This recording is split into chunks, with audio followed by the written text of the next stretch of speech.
Because in the grand scheme of things, in a dogfight, the real stat that matters is who sees and shoots first. And the biggest factor that contributes to that are the onboard sensors and stealth. The thing that really sets the F-35 apart is its suite of sensors and computer guidance systems. With integrated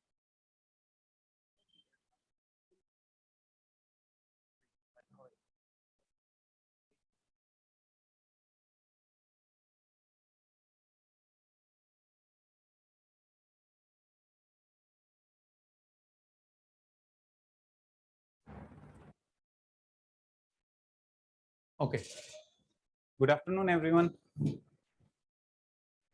Yeah. Am I audible?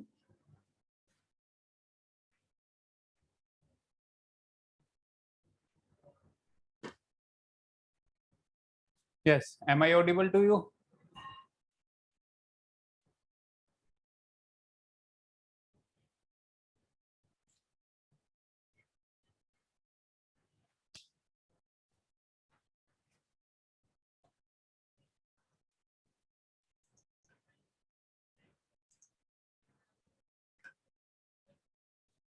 Okay, let's start.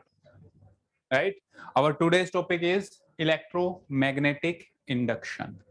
Electromagnetic induction. काफी small सा chapter है, वैसे theoretically it is big one, but CET level के according बहुत ही small सा chapter है. यहाँ पे जनरली न्यूमेरिकल्स या थियोरेटिकल क्वेश्चन तो बहुत कम पूछे जाते हैं ऑन दिस. ज्यादातर न्यूमेरिकल जैसे ट्रांसफॉर्मर हुआ या फिर ईएमएफ हुआ, that is the important one formula, right. फिर सेल्फ इंडक्शन, म्यूचुअल इंडक्शन, वो सब है हमारे पास. Let's start with electromagnetic induction. As there in name, electromagnetic induction. Induction means induced करना किसी चीज को, यानी कि by the use of electric and magnetic field we induced an EMF. electromotive force को हम induce करते हैं, right, या current को induce करते हैं, we can say that here. So that is electromagnetic induction, right. अभी तक हमने कहा था कि एक चार्ज है, चार्ज होगा, क्यू चार्ज है, लेट्स से पॉजिटिव और negative, anything, right. And if it is at rest then यहाँ पे क्या होगा हमारे पास, electric field. And if it is move, ये मूव कर रहा है, that means we have current. But अब हम इसका रिवर्स हमने पढ़ा था मैग्नेटिक फील्ड में कि we have current then we have magnetic field also. कि अगर करंट है, चार्ज पार्टिकल मूव कर रहा है विद v वेलोसिटी या through a conductor L, length of the conductor, and I current is flowing through that, then it generates an electric field that is of B. तो means जो motion of charge particle है that is related to both electric field as well as magnetic field, right. So the phenomena in which an EMF is induced in a circuit, EMF is induced in a, you didn't miss anything dear, we just started with the definition, right. The phenomena in which EMF is induced in a circuit due to change in the magnetic flux, due to change in the magnetic flux associated with this, magnetic flux associated with the circuit, that is known as that phenomena is known as electromagnetic induction, right.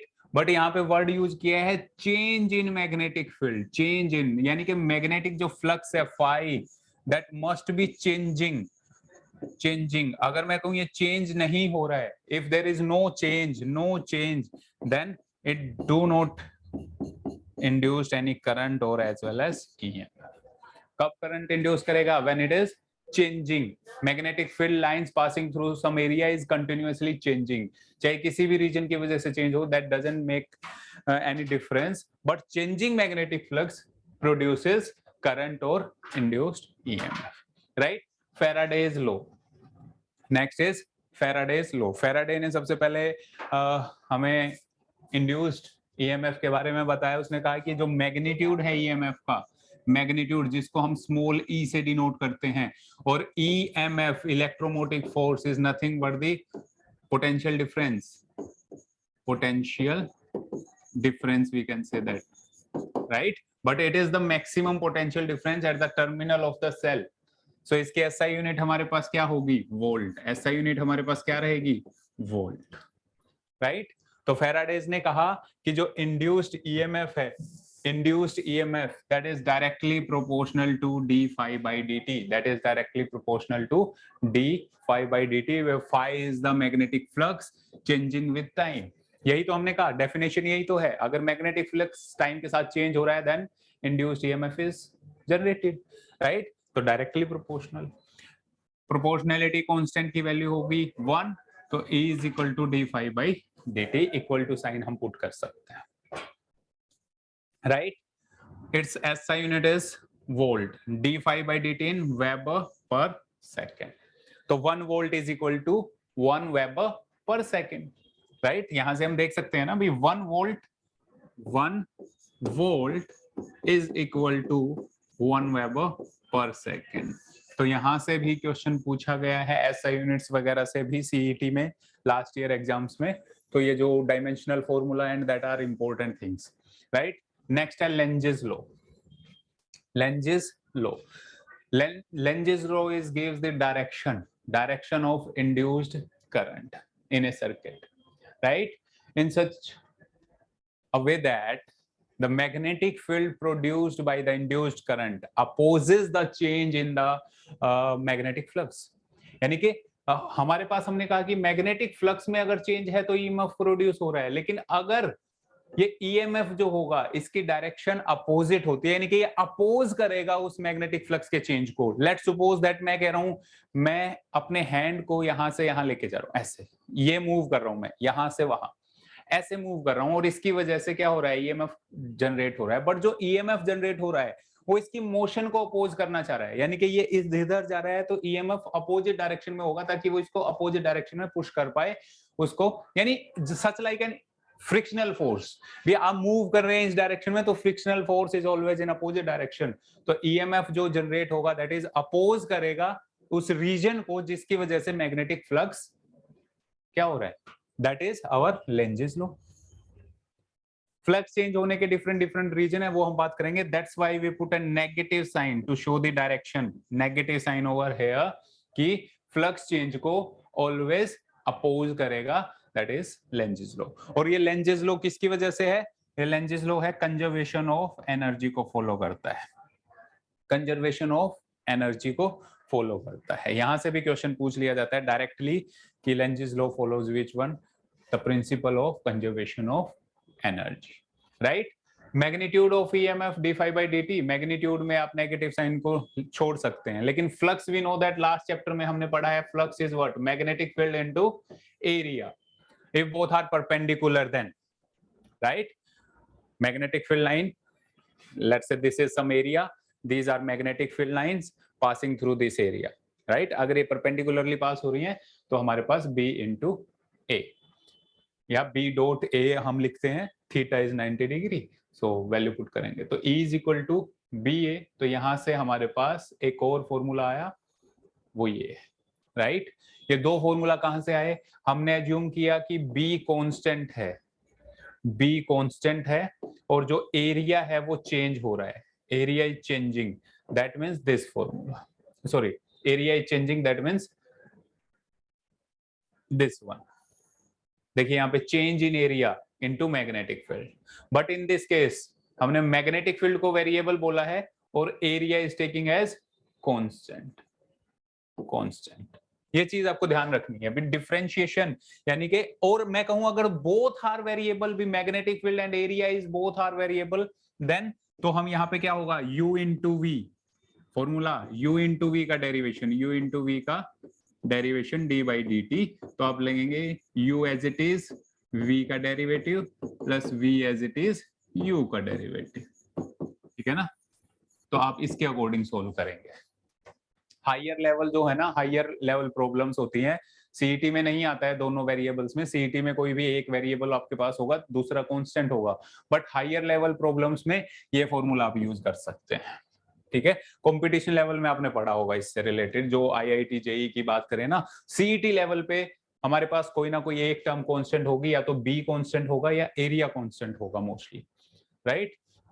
क्योंकि मैं पहले ही बता चुका हूं जो CET का level है वो हम लो या इजी टू मॉडरेट लेवल पे बात करते हैं। इजी टू मॉडरेट लेवल के आपके पास क्वेश्चन आते हैं, हायर लेवल पे नहीं वो मूव करते हैं, ठीक है?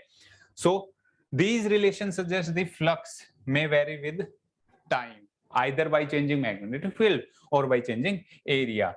If I'm talking about if there are n number of turns, then if there are n number of turns, then magnetic flux n times, मैंने कहा एक कॉइल है, इसकी वजह से यहाँ मैग्नेटिक फील्ड फाई है। अगर यहाँ पे n नंबर ऑफ कॉइल्स होंगी तो जो फाई है वो n टाइम्स हो जाएगा, n फाई। तो फाई को n टाइम्स कर दीजिए, E is equal to n D phi by D T. Small n हम जनरली यूज करते हैं number of turn per unit length, और कैपिटल N हम यूज करते हैं number of turn, number of turns. ये मैं लास्ट चैप्टर में भी बता चुका हूं आपको, ठीक है? So we have this formula.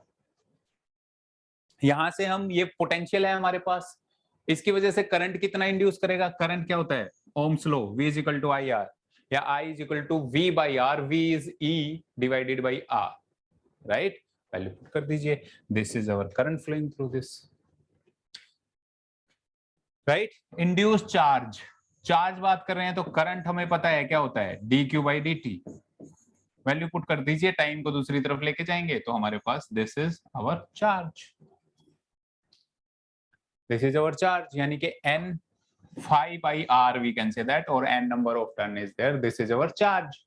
Power की बात करते हैं, पावर क्या होगा? E square by r, we know that। Power का फॉर्मूला आपको पता ही है, V इंटू आई भी आप कर सकते हैं, या पावर का formula V square divided by R भी है, ठीक है ना? और पावर का फॉर्मूला ये भी होता है I स्क्वायर R। आपको E भी पता है और I भी पता है, यहाँ पे देखिए E की वैल्यू भी पता है, I की वैल्यू भी पता है, तो इन तीनों में से कोई भी फॉर्मूला अप्लाई करेंगे तो we have this one. Direct याद करने की जरूरत नहीं है, लेकिन अगर कर सकते हैं तो कर लीजिए, राइट? नेक्स्ट मूव करते हैं। तो यहां से 100% न्यूमेरिकल मिलता है आपको एग्जाम में। यहाँ पे दो ही टाइप के न्यूमेरिकल जर्नली जो मोस्टली पूछे जाते हैं, एक तो होगा ईएमएफ के ऊपर एक न्यूमेरिकल, और एक न्यूमेरिकल आपको मिलेगा म्यूचुअल इंडक्शन या सेल्फ इंडक्शन के ऊपर, राइट? तो टोटल 2 न्यूमेरिकल्स यहाँ से, न्यूमेरिकल या 2 एमसीक्यू क्वेश्चन यहाँ से पूछे जाते हैं। First on induced EMF, second on self and mutual induction. Sometimes वो म्यूचुअल इंडक्शन से ना पूछ के ट्रांसफॉर्मर से भी पूछ सकता है। तो बेसिकली 3 टॉपिक हैं जहां से मैक्सिमम क्वेश्चन पूछे जाते हैं at CET level, right? Next हम बात करते हैं motional EMF. Motional EMF,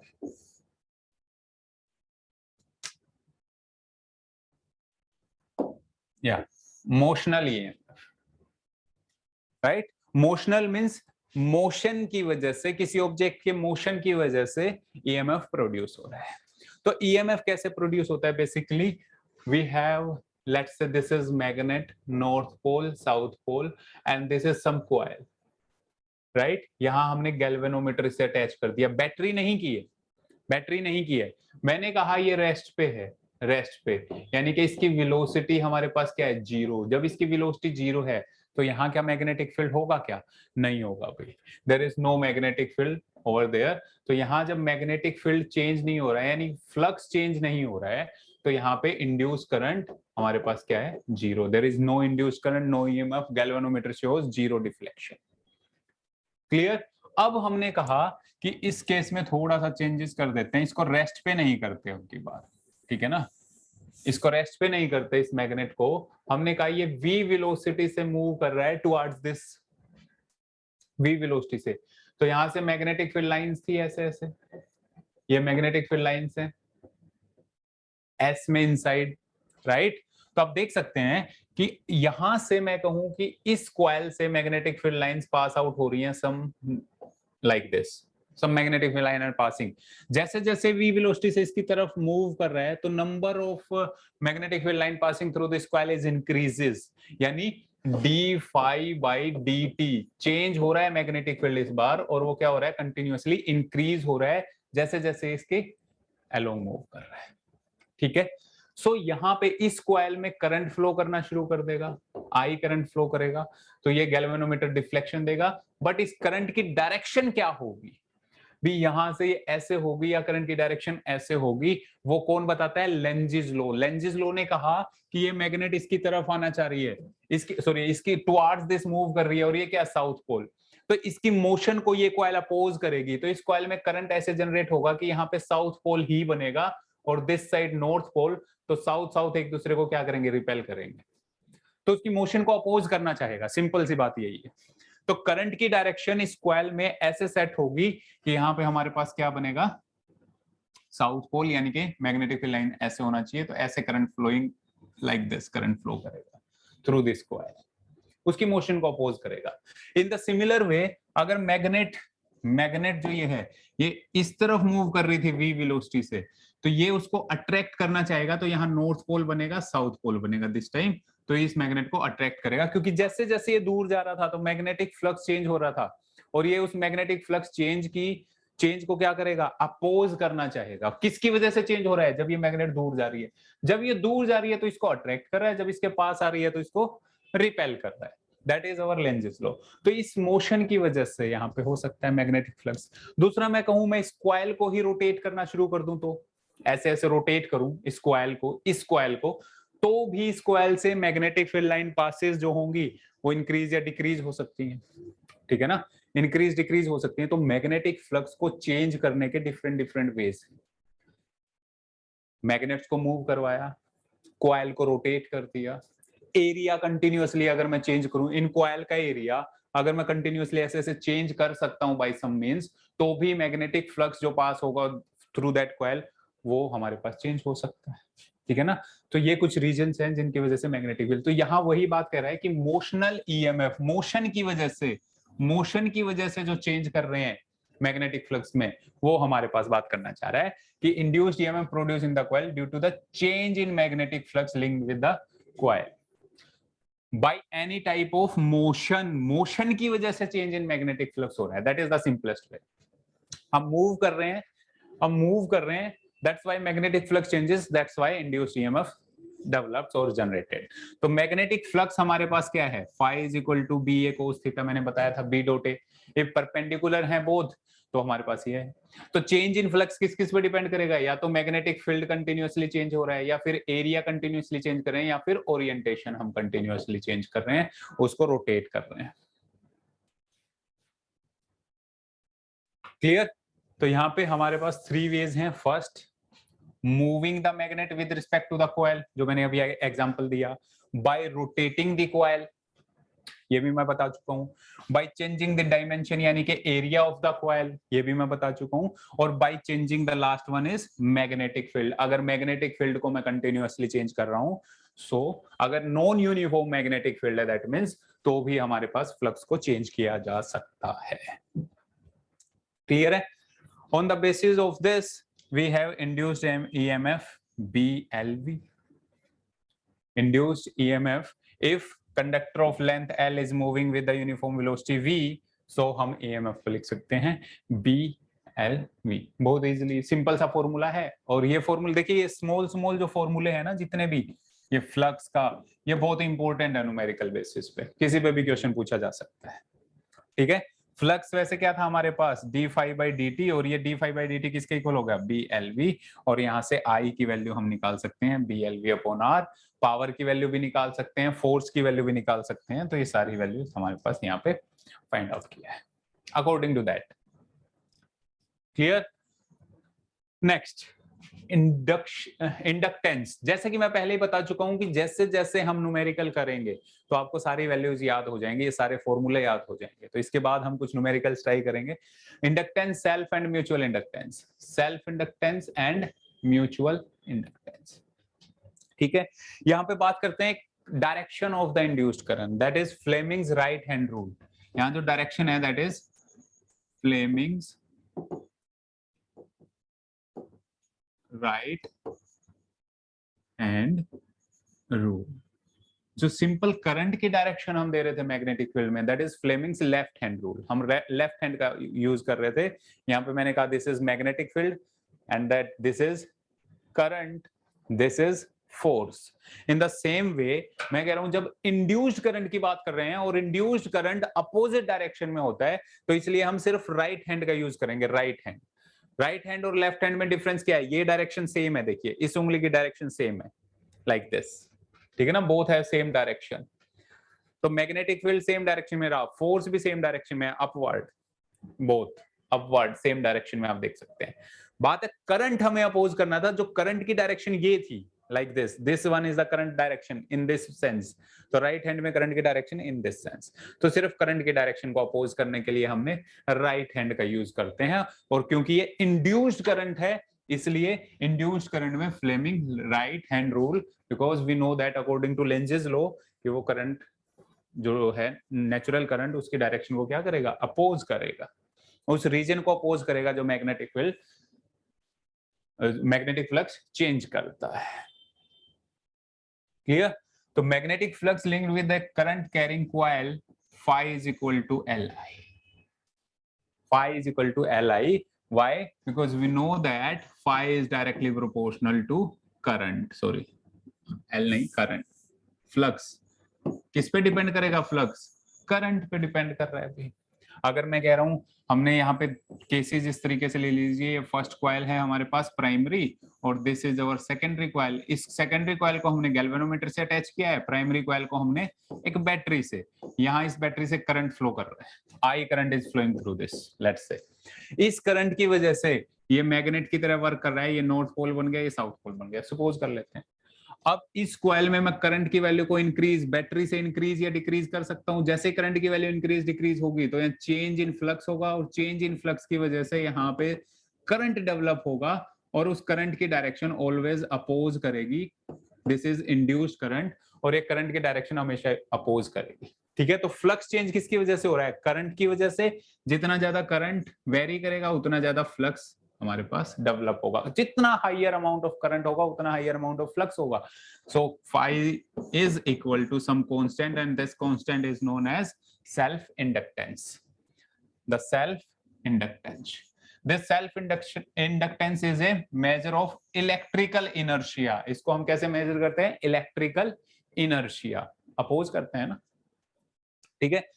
So the phenomena of production of induced EMF in the coil due to change in the current is known as self induction. This phenomena is known as self inductance. Clear?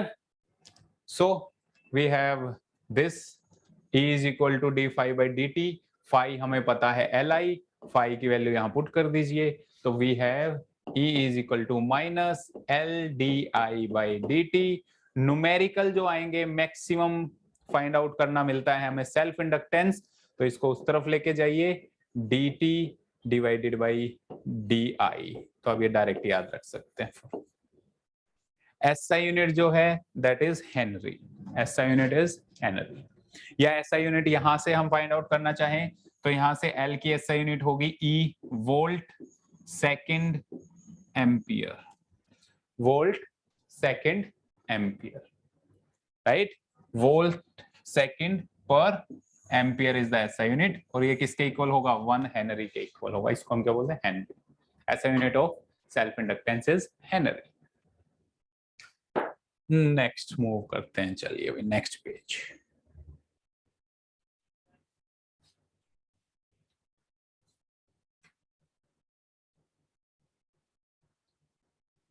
Okay, mutual induction में बात करते हैं। Self inductance और mutual inductance में difference क्या है? Self inductance ठीक है सर, जनरेट हुआ, करंट फ्लो कर रहा था, तो मैंने कहा self inductance is like this. हमारे पास एक कॉइल है, ये हमारे पास एक कॉइल है, ठीक है, इसमें बैटरी अटैच हमने कर दिया है, बैटरी की वजह से यहाँ करंट फ्लो कर रहा है आई, और यहाँ पे आई करंट गया, आई करंट फ्लो किया, ठीक है, सिंपल है। तो इस कॉइल का अपने अंदर इंड्यूस करंट डेवलप होना, मैंने कहा इस करंट की वजह से ये नॉर्थ पोल हो गया, ये साउथ पोल हो गया, तो मैग्नेटिक फील्ड लाइंस ये जनरेट हो गई लाइक दिस, या इनवर्ड यहाँ से आउटवर्ड, ठीक है। मैग्नेटिक फील्ड डेवलप हो गई, यहाँ पे करंट मूव कर रहा है, ठीक है। और मैं कहूँ करंट की वैल्यू हम कंटिन्यूअसली वेरी कर रहे हैं, करंट की वैल्यू को हम इंक्रीज कर रहे हैं, तो यहाँ पे जो फ्लक्स है वो भी इंक्रीज हो रहा है, number of magnetic field line passing through वो कंटिन्यूअसली इंक्रीज हो रहा है। तो इस कॉइल के अंदर ही हमारे पास एक इंड्यूस करंट डेवलप होगा, और वो इंड्यूस करंट हमारा अपोजिट डायरेक्शन में होगा टू दैट आई, इस आई की डायरेक्शन को अपोज करेगा। कब अपोज करेगा? When this current is increasing, तो ये अपोज डायरेक्शन में होगा।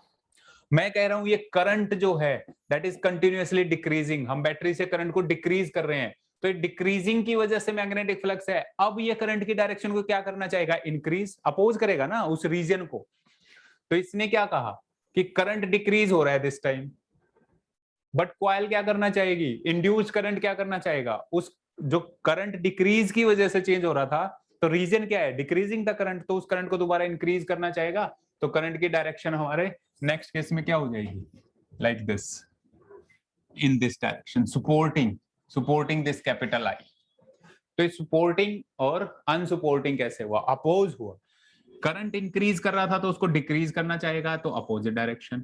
करंट डिक्रीज कर रहा है तो उसको सपोर्ट करना चाहेगा, तो सेम डायरेक्शन। तो this is self inductance.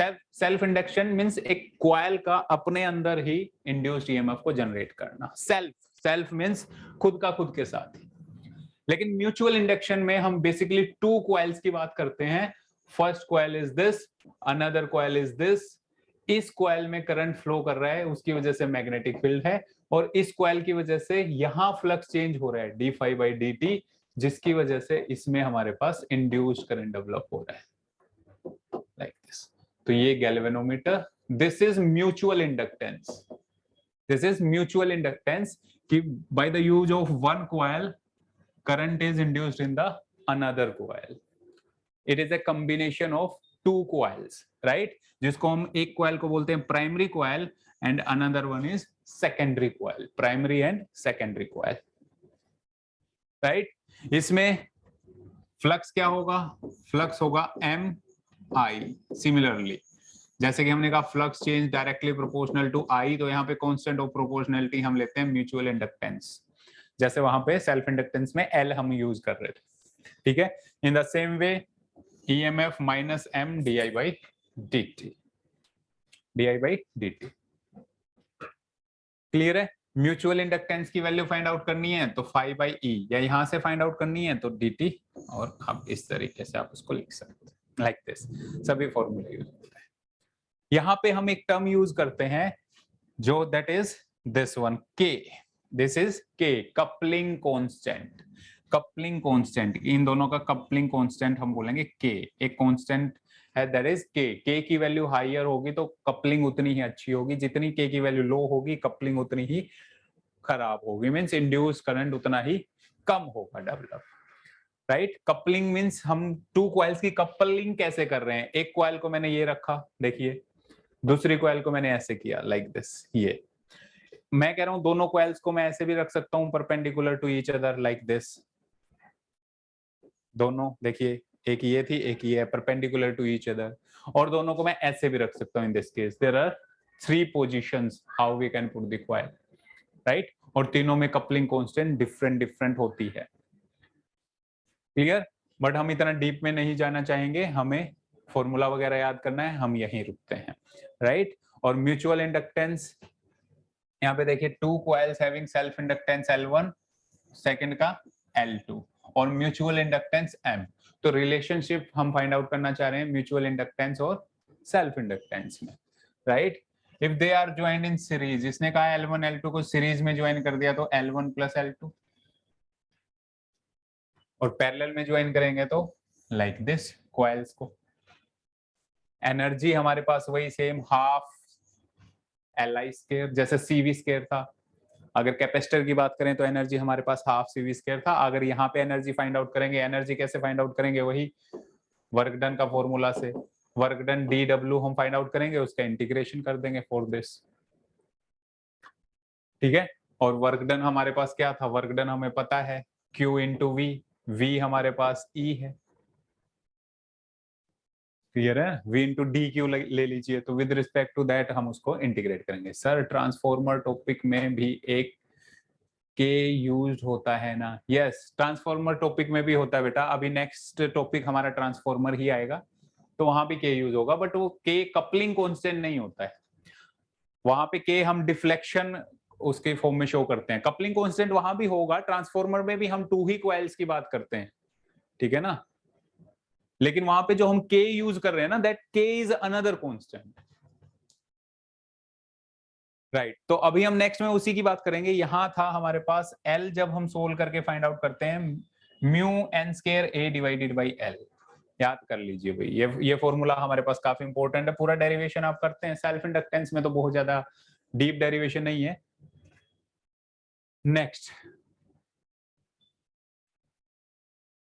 Right, यहाँ पे कुछ कंडीशंस हैं हमारे पास। अरे ये क्या हो गया?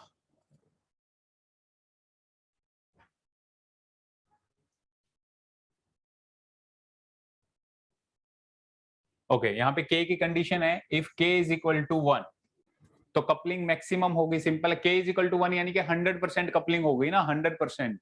सो कपलिंग इज मैक्सिमम, राइट। और ये कब होगा? 100% कब हो सकता है? देखिए सिंपल सी बात है, 100 बताने की जरूरत नहीं है। मैं कह रहा हूं एक कॉइल ये है एक कॉइल। 100% कपलिंग कब होगी? जब दूसरी कॉइल को आप इसके ऊपर ही रैप कर देंगे like this, one above the each other. तो जितना इंड्यूस करंट ये ब्लू से होगा उतना ही जितना फ्लक्स चेंज ब्लू की में होगा, उस सारे के सारे फ्लक्स चेंज की वजह से रेड वन में हमारे पास क्या होगा? Induce current. क्लियर है? मींस 100%। तो एक दूसरे के ऊपर हमने रैप कर दिया। That at that time m की वैल्यू क्या होती है? m is equal to k root L1 L2, L1 for the first coil, L2 for the second coil. एक दूसरे के ऊपर रैप कर दिया है, तो मैक्सिमम वैल्यू m की ये रहेगी, राइट। चलिए, तो कपलिंग कांस्टेंट कहीं ना कहीं किस पे डिपेंड करता है कि कितना फ्लक्स, जो फर्स्ट कॉइल में फ्लक्स चेंज कर रहे थे ना हम, वो सेकंड कॉइल तक कितना पहुंच पाता है। यहां पे फर्स्ट कॉइल में जो करंट, जो फ्लक्स चेंज कर रहे थे, वो सारा का सारा सेकंड कॉइल में पहुंच रहा है, ठीक है। इसी वजह से सारा का सारा फ्लक्स चेंज वहां पहुंच रहा है, दैट मींस वहां करंट है। लेकिन अगर किसी और कपलिंग, मान लीजिए मैं इस कपलिंग की बात कर रहा हूं, like this coupling, like this, तो इसमें जो मैग्नेटिक फ्लक्स है वो कुछ अमाउंट यहां पहुंच रही है, बाकी हमारा लॉस हो रहा है कहीं ना कहीं बीच में, तो 100% कपलिंग तो नहीं हो सकती यहाँ पे। 100% coupling means one above the each other. Clear है? अगर k की value less than half, greater than half है, सो हम बोलते हैं ग्रेटर देन हाफ मींस अच्छी कपलिंग हो रही है ना। Greater than half, more than 50%, यानी कि टाइटली कपल्ड है। लेस देन हाफ है तो दैट मींस लूजली कपल्ड है। लूजली, यहाँ पे मिस प्रिंटिंग है शायद, 0.5 ही होगा, less than half. Clear? If L1 L2 दोनों कॉइल्स का सेम है, दोनों कॉइल सेम ही हम यूज कर रहे हैं, सेम ही मटेरियल की, तो हमारे पास म्यूचुअल इंडक्टेंस और सेल्फ इंडक्टेंस सेम हो जाएगा। यानी दो कॉइल, आप समझिए ना, दोनों वायर सेम है। बोथ वायर अगर सेम ही हो गई, तो बोथ वायर सेम है, सेम मटेरियल की बन रही हैं, तो वो जब हम रैप करेंगे तो एक सिंगल ही हम काउंट कर लेंगे ना, एक सिंगल वाला केस ऐसे ही हो जाएगा। तो खुद का खुद के अंदर इंड्यूस करना है, दैट इज सेल्फ इंडक्टेंस। तो m हमारे पास इक्वल हो जाएगा किसके? L के। और बोथ यूनिट्स, m की SI यूनिट क्या है? m की SI यूनिट भी हेनरी ही है भाई, रिमेंबर दैट, L की भी और m की भी, ठीक है। नेक्स्ट टॉपिक हम बात करते हैं transformer. Transformer. A transformer is an electrical device used to increase or decrease the value of alternating EMF by using the phenomena of mutual inductance. तो ट्रांसफॉर्मर किस पे बेस है? इसका प्रिंसिपल क्या है? म्यूचुअल इंडक्टेंस इसका प्रिंसिपल है, कि जो म्यूचुअल इंडक्टेंस है उस पर डिपेंड करता है ट्रांसफॉर्मर। अब ये इंक्रीज या डिक्रीज कैसे करता है? क्या ये पॉसिबल है कि हमारे घरों में हमने ट्रांसफॉर्मर फिट कर दिया, बाहर से वोल्टेज आ रही थी 20 वोल्ट, अब ट्रांसफॉर्मर से पास आउट होने के बाद वो 220 वोल्ट हो गई, हमें फुल मिल गया, फुल की फुल वोल्टेज मिली। जैसे घरों में आपने देखा होगा स्टेबलाइजर का यूज करते हैं, तो स्टेबलाइजर अगर बिजली को इंक्रीज कर सकता है, तो फिर हम यूनिट्स जो मेजर करते हैं, तो वहां से ही हम अपना लोड कम क्यों नहीं करवा लेते? घरों में स्टेबलाइजर रख देंगे, बिजली फुल आएगी, बट ऐसा नहीं होता। ट्रांसफॉर्मर का काम क्या है कि एनर्जी लॉसेस पे सब कुछ नहीं, टोटल एनर्जी हमें सेम ही मिल रही है, टोटल एनर्जी हमें सेम मिल रही है, सिर्फ ये करंट को वोल्टेज की फॉर्म में स्टोर कर सकता है या वोल्टेज को करंट की फॉर्म में कन्वर्ट कर सकता है। सिंपल सी बात यही है। और ये ऐसा क्यों करता है? क्योंकि हमें पता है हीट लॉसेस जो होते हैं that is I square RT, यानी कि करंट जितना ज्यादा होगा एनर्जी लॉसेस उतने ज्यादा होंगे। तो अगर हमें एक पोल से दूसरे पोल तक इलेक्ट्रिसिटी को ट्रांसफर करना है और वो उसमें करंट की वैल्यू को मैं लार्ज करूंगा तो एनर्जी लॉसेस लार्ज होंगे। इससे बेटर है कि मैं करंट को कहीं ना कहीं कांस्टेंट कर दूं और हीट को ट्रांसफर करूं like this V square upon RT इस फॉर्म में। तो पोटेंशियल कितना ही इंक्रीज कर लीजिए, पोटेंशियल हीट लॉस पे डिपेंड नहीं करता। तो मैं करंट को कन्वर्ट कर देता हूं, करंट की वैल्यू मान लीजिए हमने कहा 50 एम्पियर है, तो ट्रांसफॉर्मर ने क्या किया, करंट की वोल्टेज को 1 एम्पियर कर दिया, करंट की वैल्यू को, और पोटेंशियल यहाँ पे लेट्स सो 20 था तो उसने पोटेंशियल कर दिया 220 वोल्ट। तो पोटेंशियल इंक्रीज कर दिया और करंट को उसने डिक्रीज कर दिया। That means like this. कैसे करेंगे अभी मैं आपको बताता हूँ, एक बेसिक सा फंडा था। और ऐसा क्यों करते हैं ट्रांसफॉर्मर? क्योंकि एक ट्रांसफॉर्मर स्टार्टिंग में एक ट्रांसफॉर्मर क्या करेगा, हायर करंट की वैल्यू को लोअर करंट में चेंज करेगा, फिर दूसरे ट्रांसफर तक उसको पहुंचाएगा। तो वो ट्रांसफर जो रिसीवर की तरह वर्क कर रहा है वो उसको रिसीव करेगा, उस करंट की वैल्यू को दोबारा से इंक्रीज कर देगा और फिर वो सप्लाई करेगा। क्यों? क्योंकि अगर करंट हायर होता तो एनर्जी लॉसेस भी हायर होते, हीटिंग के चांसेस ज्यादा होते हैं। I स्क्वायर RT, तो अगर करंट इंक्रीज कर रहा है तो हीट लॉसेस भी इंक्रीज कर रहे हैं, और heat losses depend only on current not on potential EMF। याद रखिए पॉइंट, ठीक है। तो यहां हम बात कर रहे हैं कि for ideal transformer ratio of EMF secondary coil to primary coil is equal to the ratio of the currents, but in inverse, क्योंकि we know that potential is inversely proportional to current. VS secondary coil का current, IS, ठीक है ना। यही तो होता है हमारे पास। अगर मैं बात करता हूं ओम्स लॉ से, देख लीजिए V is equal to IR, और R हमारे पास कांस्टेंट है, तो V by I is constant, V by I is constant, तो रेशियो की फॉर्म में होगा ना। तो अगर यहाँ पे सेकेंडरी कॉइल ये है हमारे पास, तो यहाँ primary coil. Similarly this ratio, ये रेशियो जो है इन दोनों की, वो किसके इक्वल होगी, ratio of number of turn. देखिए number of turn, number of turn, ठीक है ना। That doesn't mean, मैंने यहाँ पे जो लिखा V directly proportional to that current, that doesn't mean in this sense हम प्रोपोर्शनलिटी का साइन यूज नहीं कर सकते। V बाई I हमारे पास जो है that is constant value. My point is like this, right. So proportionality sign नहीं पुट करना है यहाँ पे, मींस इनवर्स रिलेशन, मींस कि यहाँ पे इनवर्स रिलेशन है ट्रांसफॉर्मर की, कैसे है वो हम बात करेंगे, ठीक है।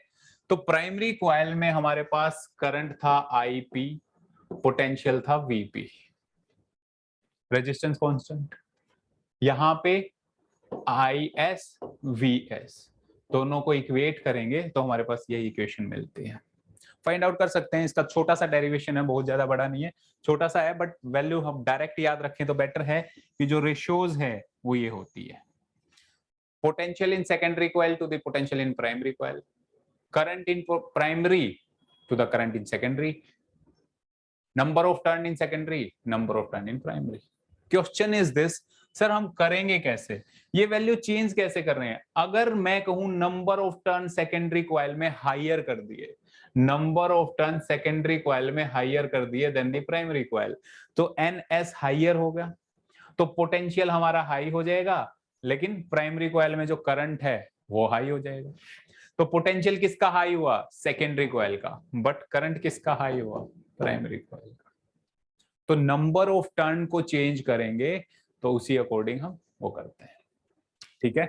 सो जब हम सिग्नल या एनर्जी या करंट सप्लाई करते हैं, जैसे बोर्ड डिपार्टमेंट से हमारे घरों तक आता है, ठीक है, तो वहां से जब चलता है तो ट्रांसफॉर्मर क्या करता है, करंट की वैल्यू को कम कर देता है, पोटेंशियल इंक्रीज करता है। तो वहां ट्रांसफॉर्मर में होगा क्या, करंट की वैल्यू सेकेंडरी में कम होगी, करंट की वैल्यू कम होगी तो सेकेंडरी में पोटेंशियल इंक्रीज होगा, पोटेंशियल इंक्रीज मतलब वहां पे सेकेंडरी कॉइल में नंबर ऑफ टर्न हाइयर होंगे, सेकेंडरी कॉइल में नंबर ऑफ टर्न, ये है हमारा इनिशियल स्टेज। ये करने के बाद उसने इलेक्ट्रिसिटी या एनर्जी को हमारे घरों के पास जो ट्रांसफॉर्मर होता है वहां तक सेंड कर दिया। वो ट्रांसफॉर्मर इसका रिवर्स होता है, reverse mean number of primary is greater than number of secondary, वो दोबारा उसको same and we get the same energy, clear, with very low energy losses. तो ये वही है in step up transformer. Step up means potential secondary coil के potential को increase कर दिया, that means step up. Step down means potential secondary coil के potential को डिक्रीज कर दिया, that is step down. Efficiency की बात करेंगे, efficiency output power to the input power, output power divided by input power, output power divided by input power. So efficiency for ideal transformer 1 है, ideal transformer, but if there is energy losses तो वहां पे 1 नहीं होगी, less than 1 हो सकती है, right. Transformer are used only in AC circuits, ये काफी इंपॉर्टेंट पॉइंट है भाई, एसी सर्किट्स में यूज होते हैं, ओनली इन एसी सर्किट, क्योंकि एनर्जी लॉसेस एसी सर्किट में ही ज्यादा होते हैं, ठीक है। इसको कभी डीसी सर्किट में यूज नहीं करते हैं। लॉन्ग डिस्टेंस ट्रांसमिशन में यूज होते हैं, कैसे मैं आपको बता चुका हूं, लॉन्ग डिस्टेंस पे अगर एनर्जी को ट्रांसफर करना है तो हमें ट्रांसफॉर्मर का यूज करना ही पड़ेगा, otherwise there are very large energy losses, ठीक है। फेज चेंज जो होता है ट्रांसफॉर्मर की वजह से, that is pi phase change between both primary and secondary potentials, वहां पे फेज चेंज हमें पाई देखने को मिलता है ट्रांसफॉर्मर की वजह से। अगर मैं 2 ट्रांसफॉर्मर्स यूज कर रहा हूं तो फर्स्ट ने पाई फेज चेंज किया, सेकंड ट्रांसफॉर्मर ने फिर से पाई फेज चेंज किया, तो हमें सेम अमाउंट ऑफ इलेक्ट्रिक वो मिलेगा हमें EMF, clear. 1 pi means 2 pi का phase change means we have same value of that, clear. अब हम बात करते हैं कुछ न्यूमेरिकल्स वगैरह की, जिसका हमें वेट था। तो मैंने कहा हमारे पास बेसिकली इस चैप्टर में 3 टॉपिक्स थे, हमने जो 3 टॉपिक्स किए हैं, ईएमएफ फ्लक्स के साथ, सेकंड सेल्फ और mutual inductance, and third one is transformer. In 3 topic से 2 या 3 न्यूमेरिकल कंफर्म सीईटी एग्जाम में आपको मिल जाएंगे। हम बिल्कुल जूम करेंगे बेटा, जूम कर रहा हूं मैं अभी, okay. So first question, magnetic flux, first question, magnetic flux through a coil is, magnetic flux through a coil is this one, 4 into 10 raised to power minus 4 Weber per meter square at time t is equal to 0। जो जब time t 0 था, starting में initially जो हमारे पास magnetic flux है वो हमारे पास इतना गिवन है इनिशियली। मैं कह रहा हूं ये मैग्नेटिक फ्लक्स हमारे पास 4 into 10 raised to power minus 4 है। अब ये कह रहा है it reduces to 10% of the original value, 10% reduce हो गया, तो ये 5-1 हमारे पास था, ठीक है, 5-1 हमारे पास ये था, तो 5-2 जो हमारे पास होगा वो होगा 10% रिड्यूस होगा, तो 10 डिवाइडेड बाई 100 इंटू 5-1, ठीक है। तो चेंज कितना हुआ दोनों में, 5-2 minus 5-1, so it's something about -9/10 5-1 value put करेंगे तो आप यही होगा 90 रिड्यूस, 10% रिड्यूस। डायरेक्टली हम लिख सकते थे कि जो फ्लक्स चेंज होगा ना वो होगा सर 90 डिवाइडेड बाई 100 इंटू 5 और 99/10, बट ये थोड़ा सा मैंने सोल्व करके आपको बताया कि कैसे किया, डायरेक्टली आप कर सकते थे, यही तो करते हैं ना। जब रिड्यूस होता है तो कितना रिड्यूस हुआ वो अगर हमें फाइंड आउट करना है तो डायरेक्टली 100 माइनस 10 डिवाइडेड बाई 100, यानी कि 90 डिवाइडेड बाई 100 5, क्लियर है। Of its original value in T seconds, T second में वो हो रहा है, तो T if the induced EMF is, induced EMF की वैल्यू हमारे पास गिवन है, देन टाइम हमें फाइंड आउट करना है, तो फॉर्मूला हमारे पास क्या था, E is equal to d∅/dt, dt हमें फाइंड आउट करना है, डी फाई हमें पता है, ई हमें पता है, वैल्यू कर लीजिए। D T is equal to, यहाँ पे देखिए नेगेटिव साइन आया है तो ये नेगेटिव में होता है फॉर्मूला, रिमेंबर दैट। या चेंज को सीधा ही चेंज मैग्नीट्यूड में ही बात करेंगे तो मैग्नीट्यूड में कर लीजिए, दोनों साइड मैग्नीट्यूड लीजिए, वहां सोल्व करेंगे तो वही है। तो हमारे पास आया D phi divided by E. Value put कीजिए, सोल्व कीजिए, आंसर क्या आया जल्दी से बताइए मुझे। Yes answer, what is the answer?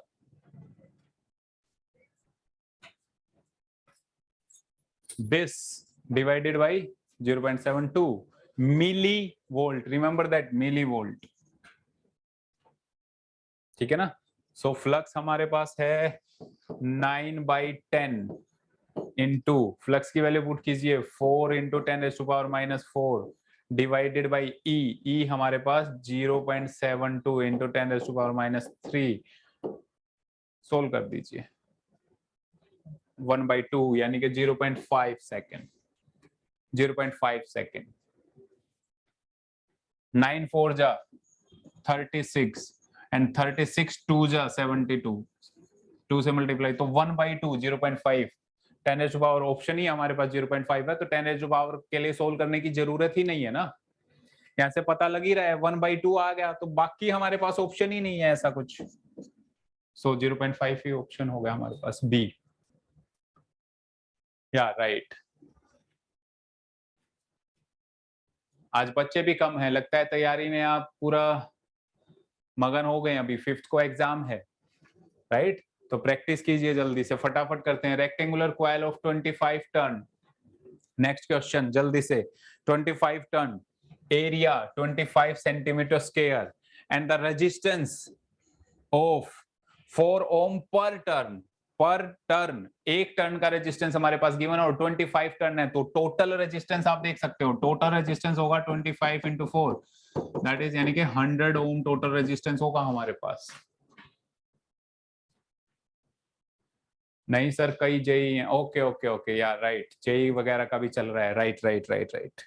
इसी वजह से नंबर ऑफ स्ट्रेंथ आज कम हुई है, लेकिन कोई बात नहीं, अगर वो जेई का भी कर रहे हैं तो ये क्वेश्चन तो कर ही रहे होंगे ना, बात तो वही है, ठीक है। So is placed perpendicular, turn is placed perpendicular to a varying magnetic field, magnetic field पे perpendicular है, which changes at the rate of इतना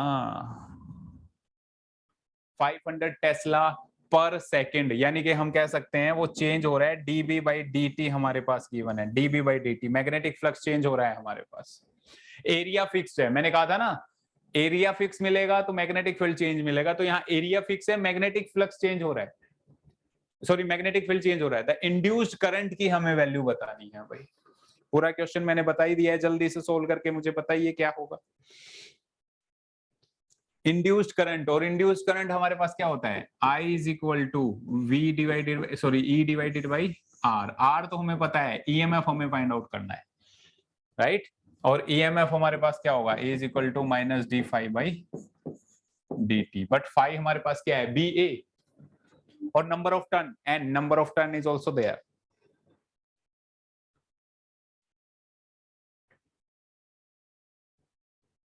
ठीक है, तो मैग्नेटिक फील्ड, तो इसको मैं लिख सकता हूं ना, N D N, sorry N number of turn है, phi B into A, B variable है, तो A कॉमन होगा dB/dt, dB/dt। वैल्यू पुट कर दीजिए, you will get the answer, right? तो EMF हमारे पास क्या आएगा, EMF छोड़िए, फाइनल आंसर ही बता दीजिए, जो भी EMF की वैल्यू आएगी वो यहाँ पुट कीजिए, रेजिस्टेंस की वैल्यू यहाँ पुट कर दीजिए, I की वैल्यू हमारे पास क्या आएगी, जल्दी बताइए भाई, जल्दी से सॉल्व कीजिए।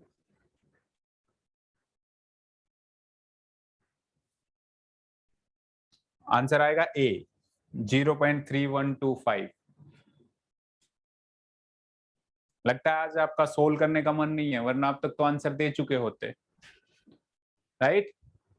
चलिए, A option 0.3125, right, A is the right answer. Try कीजिए भाई, इस वैल्यू देखिए, पूरा सोल्व कर दिया है मैंने, सिर्फ वैल्यू पुट करना है, वैल्यू पुट करना है and you will get the answer. तो कैलकुलेशन थोड़ा फास्ट होना चाहिए, तभी तो क्वालिफाई कर पाएंगे ना एग्जाम में। We don't have so much of time, बहुत ही स्मॉल टाइम है आपके पास, तो calculation should be very fast. चलिए next question, a rod of length L is rotated about its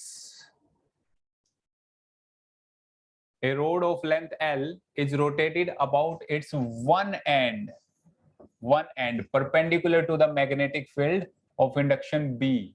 What is the EMF induced in the rod? Very simple, ये तो direct ही formula ही होता है, half B L square omega. But कैसे solve किया? The question is this. ठीक है, वही E is equal to d five by D t. मैंने कहा कॉमन फॉर्मूला है हमारे पास, d five by D t. We know that area जो होगा, एरिया वो रोटेट कर रहा है मींस पाई एल स्क्वायर, क्योंकि रोड की लेंथ जो है वो क्या है, एल लेंथ है. अगर एक रोड है, मैं कह रहा हूं ये एक रोड है जिसकी लेंथ एल है और ये रोटेट कर रही है लाइक दिस, तो जो इस सर्कल बनेगा ये एल लेंथ की रेडियस का बनेगा ना, एल लेंथ ऑफ रेडियस. तो वैल्यू पुट कर दीजिए, फाई की वैल्यू क्या है, बी ए, तो यहाँ पे हम लेंगे. और ये चेंज क्या कर रहा है, एरिया चेंज कर रहा है, मैग्नेटिक फील्ड तो कांस्टेंट है यहाँ पे, तो value B D A by D T, और ए की वैल्यू थी B pi L square D by D.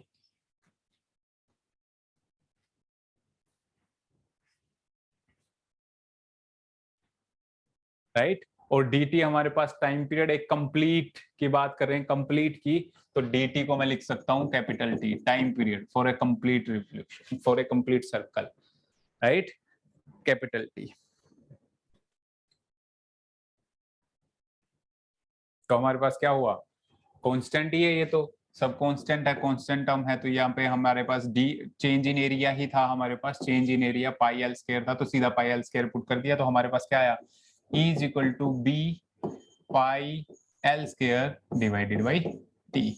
और t हमारे पास क्या होता है, t is equal to 2 pi by omega, omega की टर्म में वैल्यू पुट करना, t की वैल्यू पुट कर दीजिए, you will get this.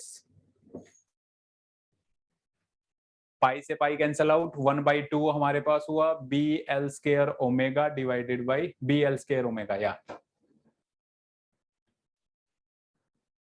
Clear है? कोई डाउट है तो देखिए पूछ लीजिएगा भाई, सिंपल सा डेरिवेशन था, सिंपल.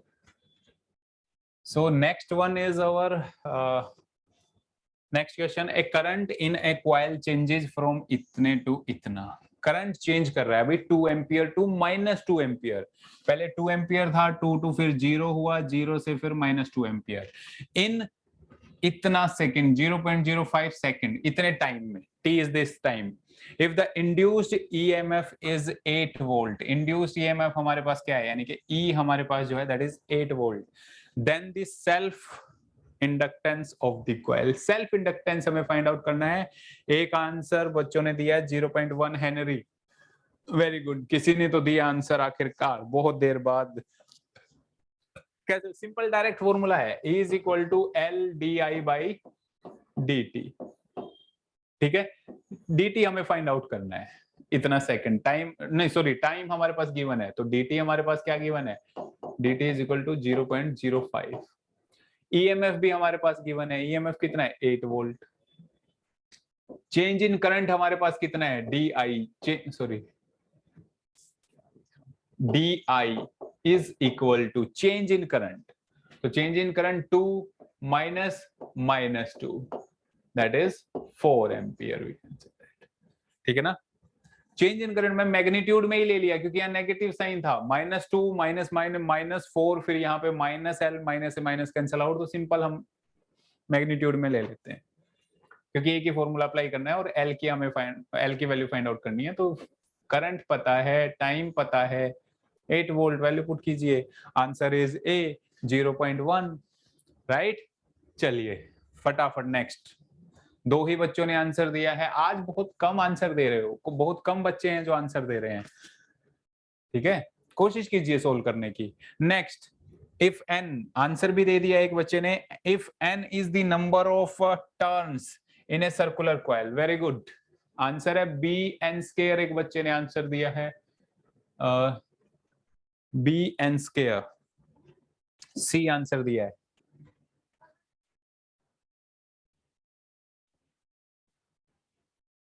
ओके सी या राइट, चलिए सी आंसर दिया एक बच्चे ने, बाकी उन्होंने पता नहीं ट्राई किया कि नहीं किया। n is the number of turn in a circle, the value of self inductance varies। Self inductance अभी तो हमने देखा था, सेल्फ इंडक्टेंस क्या था, E is equal to L d phi by dt, ठीक है।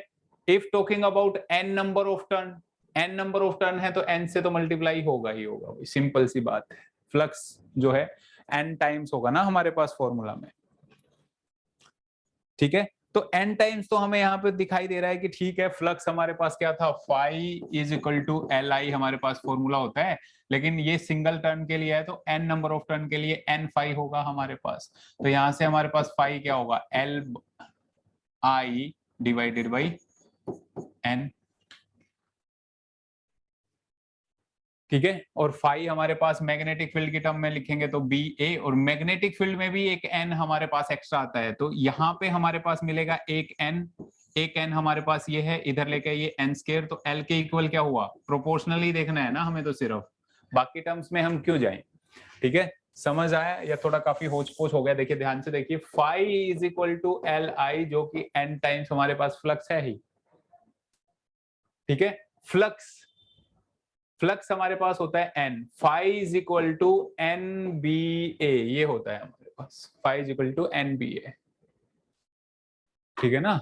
मैग्नेटिक फील्ड में भी तो n टर्म होगा ना, अगर वो सेंटर ऑफ द क्वाइल है, एक सेंटर है, क्वाइल का सेंटर है, तो मैग्नेटिक फील्ड का फॉर्मूला याद है, mu naught I upon 4 pi R, 2 pi complete circle है यहाँ पे 2 pi into n number of turn, तो ये n है ना यहाँ पे भी मैग्नेटिक फील्ड में, तो n तो n b a, बाकी टर्म को तो भूल जाइए, प्रोपोर्शनलिटी का साइन l, तो n स्क्वायर, तो c is the right answer, n square. Proportionality में आंसर है तो हमें बाकी टर्म देखने की जरूरत नहीं है। Next, two coils A and B have mutual inductance that much of the mutual inductance, यानी कि M हमारे पास गिवन है। If the current in the primary is, current हमारे पास गिवन है in the form of equation, current is equal to I is equal to 5 sin 10 pi by T, और जब भी ऐसा क्वेश्चन आता है तो हमें कंपेयर करना आइडियल इक्वेशन से। आइडियल इक्वेशन क्या होती है, आई नॉट साइन ओमेगा टी, तो हमारे पास आई नॉट 5 गिवन है और ओमेगा हमारे पास 10 पाई गिवन है। Then the maximum value of EMF induced in the coil B, yes एक बच्चे ने या सेम स्टूडेंट ने आंसर दिया है पाई वोल्ट, पाई वोल्ट आंसर दिया है, यस जल्दी से बताइए हमें क्या फाइंड आउट करना है, maximum value of EMF, maximum EMF की मैक्सिमम वैल्यू, मैक्सिमम ईएमएफ क्या होगा भाई, क्या होता है ईएमएफ का formula, E is equal to M D I by D t, so d I by D t इसका डेरिवेटिव हमें करना पड़ेगा, डेरिवेशन कीजिए इसका, d I by D t with respect to time ना, and put the value over here, तो क्या होगा डेरिवेशन करेंगे तो बताइए, किया किसी ने, सिर्फ एक ही स्टूडेंट ने आंसर दिया अभी तक, that is very simple, solve कीजिए जल्दी से बेटा, एक दो और बच्चा आंसर दीजिए ताकि मुझे लगे कि हाँ आप लोग पढ़ रहे हैं। क्या ये आएगा, इज इक्वल टू एम तो एज इट इज है ही, डेरिवेशन करना है 5 ओमेगा से मल्टीप्लाई इनटू 10 पाई, और साइन का हमारे पास हो जाएगा कोस और 10 पाई टी, क्या यही आएगा।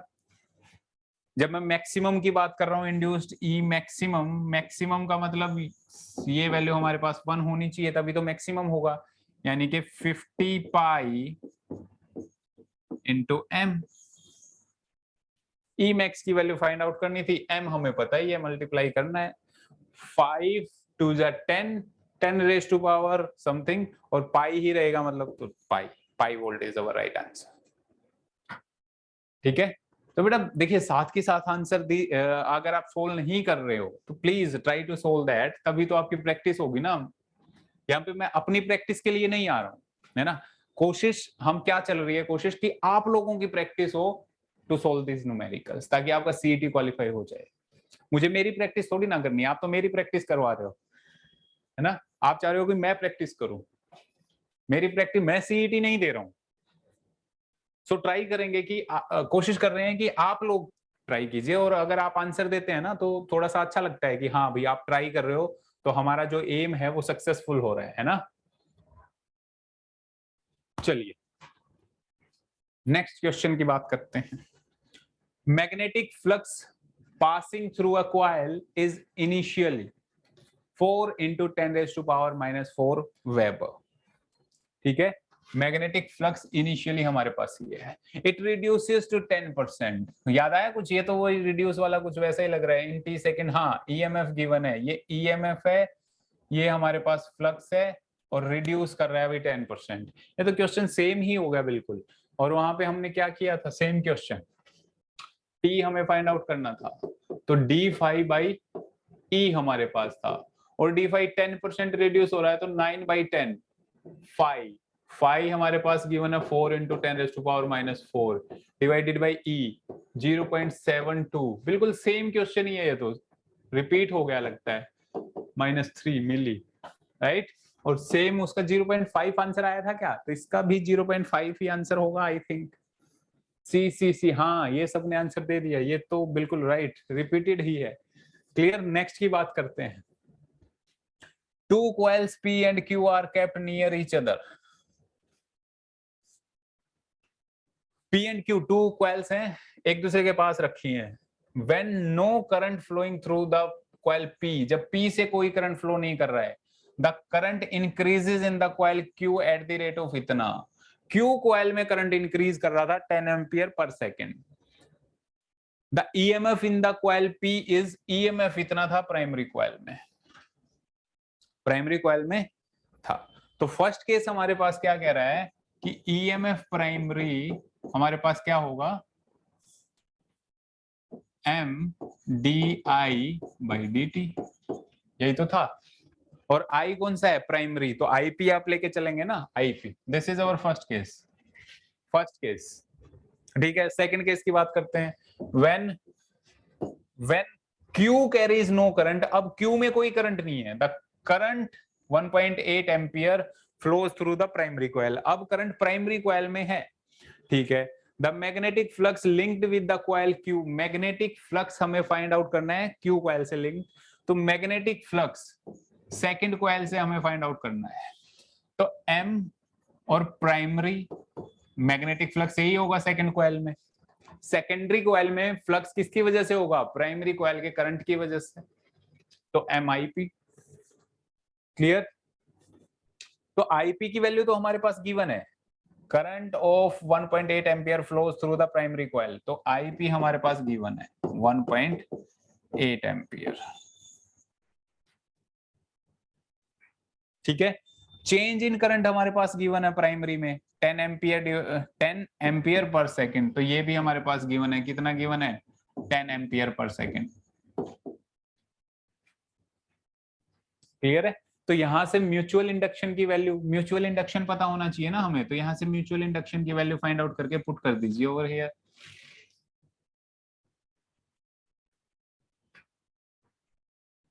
क्लियर है, और ईएमएफ की वैल्यू हमारे पास कितना है, 15 into 10⁻³ वोल्ट, 15 मिली वोल्ट। क्या आएगा आंसर, जल्दी बताइए भाई आंसर। सो हमारे पास φ2 क्या हो जाएगा, φ2 is equal to, mutual inductance की वैल्यू पुट करेंगे तो ये इस तरफ डिवाइड में, यानी कि 15 into 10⁻³ divided by 10 ampere per second into primary coil 1.8 ampere. Answer 2.7, 2.7, yes, option C. Good, very good, very good, very good. Yes, option C, right answer is option C. Next question. Next question. When a current of 2 ampere, when a current of 2 ampere is passed through a coil of 100 ton. Number of ton हमारे पास कितना है? n 100. The flux associated with it is this. Flux इतना है भाई, flux यानी कि phi. Vapour पर turn की बात कर रहे हैं, पर टर्न.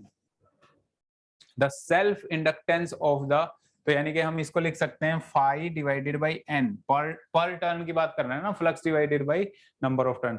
द सेल्फ इंडक्टेंस हमें फाइंड आउट करना है एल की वैल्यू, यानी कि एल हमें फाइंड आउट करना है.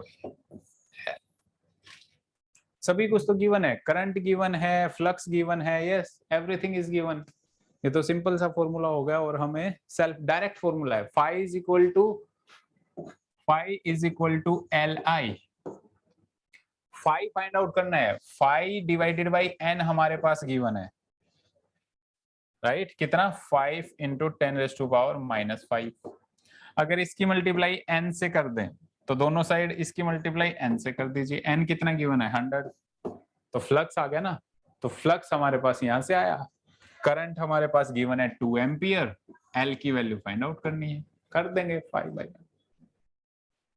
एन नंबर ऑफ टर्न है तो एन से मल्टीप्लाई करना ना भूलें भाई, एन से मल्टीप्लाई करना ना भूलें, बाकी तो आंसर आप कर ही लेंगे.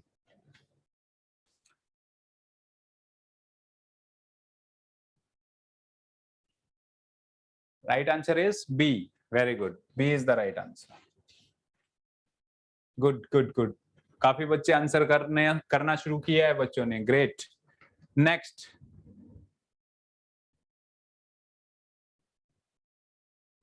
To identical circular loops. काफी इजी क्वेश्चन है ये, देखिए काफी इजी क्वेश्चन है. सिर्फ वही फॉर्मूले घूम फिर के वही फॉर्मूले जा रहे हैं हमारे पास, और ऐसे ही क्वेश्चन आपको मिलेंगे.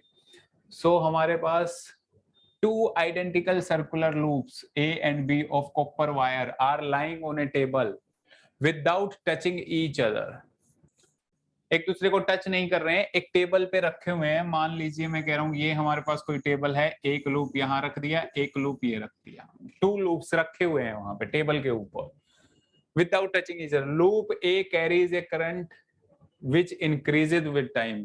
लूप ए इसको मान लीजिए, loop B is this one. एक करंट कैरी कर रहा है आई, जो कि इंक्रीज कर रहा है with respect to time. D I by D T ले लीजिए. चलिए, increases with time. What is the response of the loop B? Loop B में क्या होगा? Loop B, it rotates about his centre of mass with cm fixed. It is repelled by the loop A. It is attracted by the loop A. It remains stationary. Theoretical question है भाई, बताइए. Theoretical question है. सी, बच्चों ने answer दिया सी.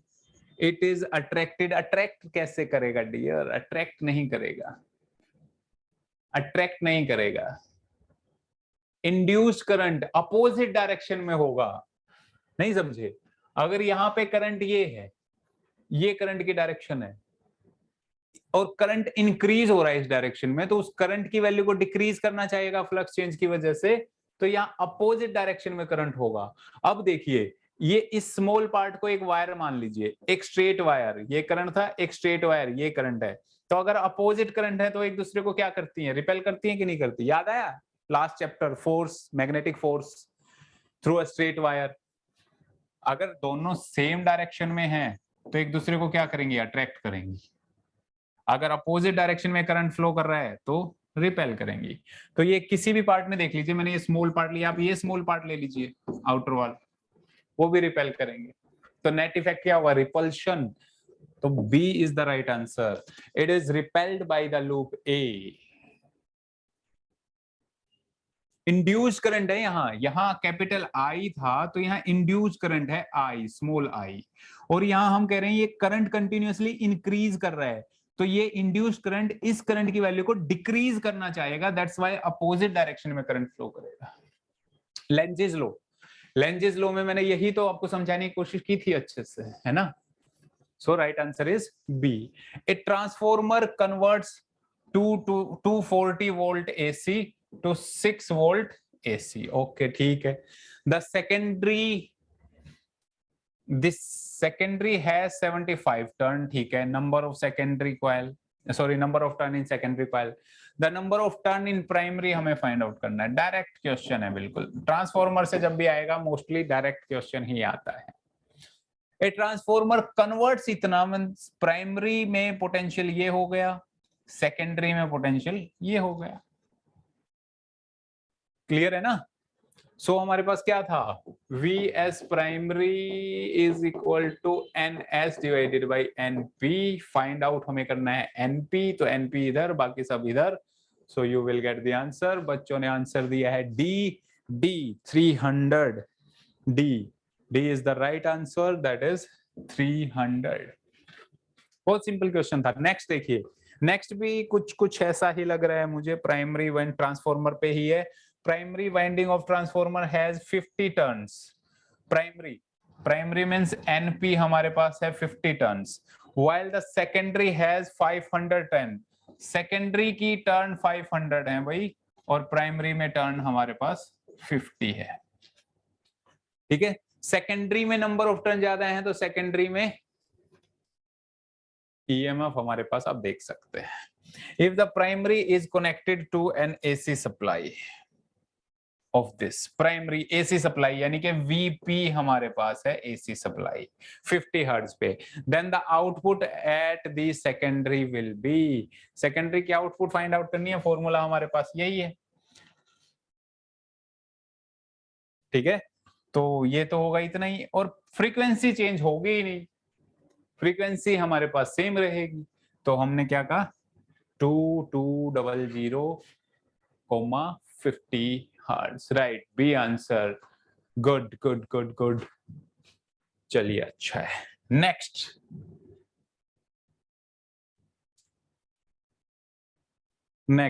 Last कुछ questions हैं हमारे पास, लास्ट 2-3 क्वेश्चन और पेंडिंग है इस चैप्टर में, हमारे पास इतना ही है।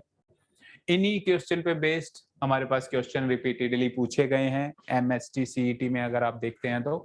सो ये लास्ट क्वेश्चन 3-4 क्वेश्चन करने के बाद हम लेक्चर एंड करेंगे। Right, a short bar magnet is moved along the axis of a coil. Short bar magnet है, axis of the coil with a constant speed, which one of the following figure is current, variation of EMF, EMF vary करेगा, कैसे very करेगा, zoom in, zoom in, इससे ज्यादा zoom in करना पड़ेगा क्या? हाँ, ये लीजिए भाई, जूम इन कुछ ज्यादा ही होगा। That's okay? Is that okay? थोड़ा और जूम करते हैं, चलिए।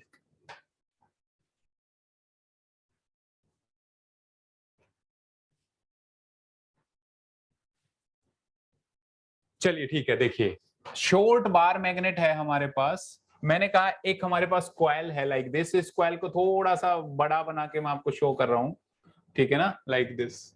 अच्छी नहीं बनी ना, चलिए दोबारा से बनाते हैं।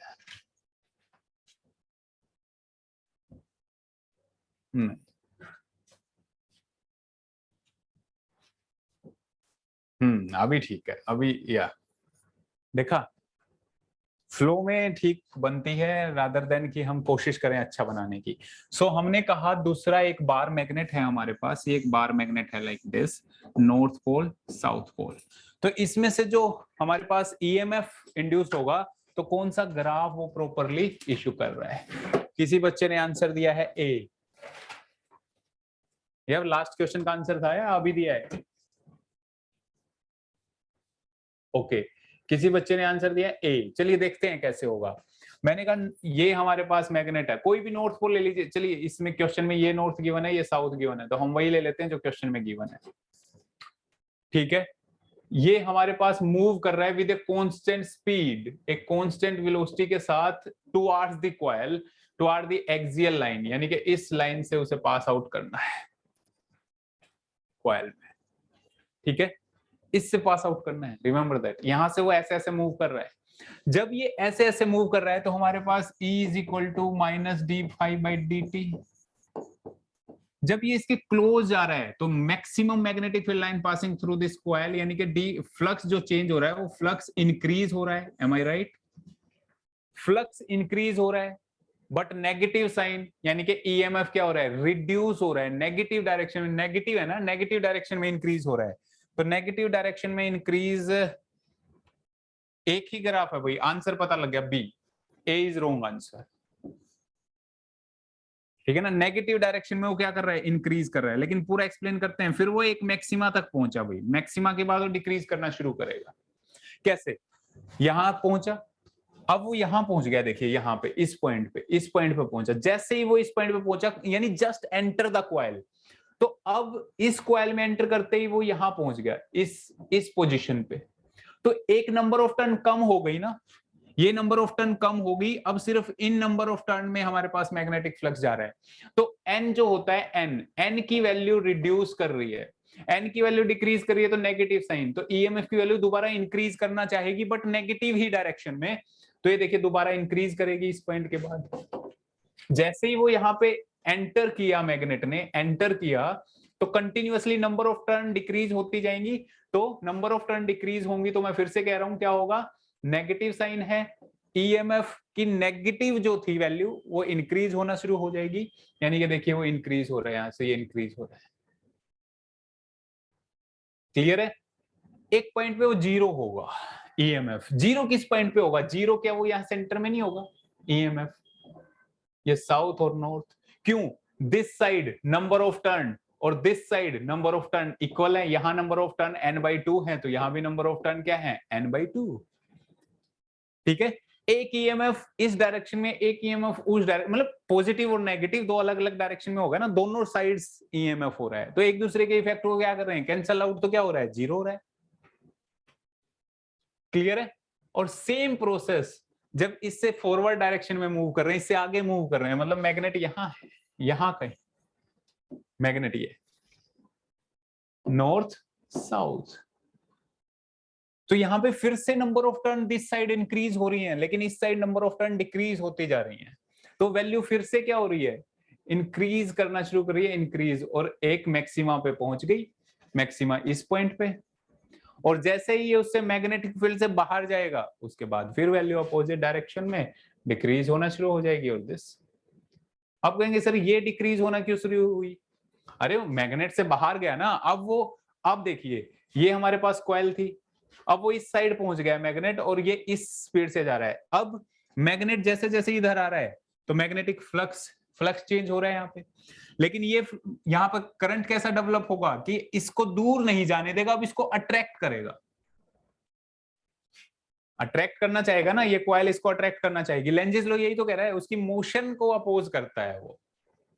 सर सी में भी डिक्रीज हो रहा है, पर सी में भी डिक्रीज हो रहा है, पर बेटा नेगेटिव नहीं है ना, ये देखिए ना नेगेटिव, ये जीरो, ये एक्सिस है, ये पॉजिटिव एक्सिस है, लेकिन ईएमएफ तो नेगेटिव में है ना, नेगेटिव, नेगेटिव एक्सिस भी तो देखना पड़ेगा ना हमें।